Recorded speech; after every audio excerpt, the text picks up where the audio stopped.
Hey guys, I want to pick up and talk some more about one of the most famous stories in all the Old Testament, and that's the golden calf. Remember, we've made a golden calf, we're worshiping it, and now God has been talking to Moses, who is still on the top of Mount Sinai and is ready to destroy the nation of Israel and start over with Moses, which would still fulfill the promises made to Abraham back in Genesis chapter 12, Genesis chapter 15, Genesis chapter 22, all those places in Genesis where God promised Abraham he would be this great nation. It would still come through Moses.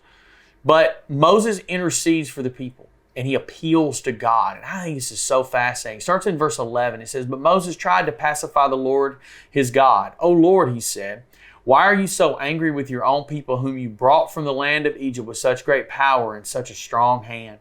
Why let the Egyptians say their God rescued them with the evil intention of slaughtering them in the mountains and wiping them from the face of the earth? Turn away from your fierce anger. Change your mind about this terrible disaster you've threatened against your people. Remember your servants, Abraham, Isaac, and Jacob. You bound yourself with an oath to them, saying, I will make your descendants as numerous as the stars of the heavens. And I will give them all of this land that I have promised your descendants. They will possess it forever.'" So Moses, when confronted with God's statement in the previous verses about this destruction he was going to bring on Israel for their rebellion, the fact that they couldn't go 2 months without building idols after the Red Sea. They just saw the Red Sea. They've just experienced water from the rock, all these different things that they're experiencing. And yet here they are, and they can't wait 60 days, just ballpark, 60 days before they build idols. It's absolutely unbelievable. But Moses appeals to God.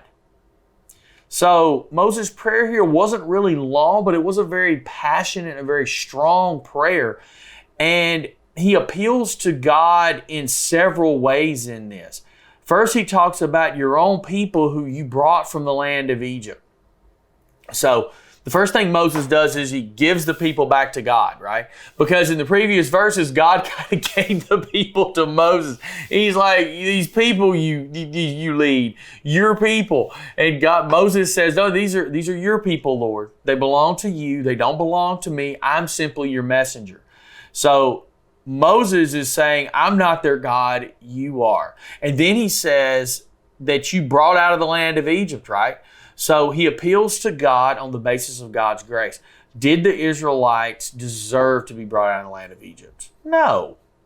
They had been worshiping false gods in Egypt. They had forgotten so many things and pieces of the puzzle over these years. So he appeals to them by his grace.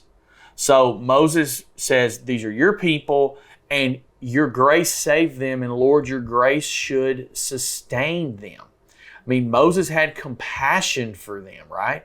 And he also talks about the Egyptians. You're going to bring them out here and destroy them. What will the Egyptians say?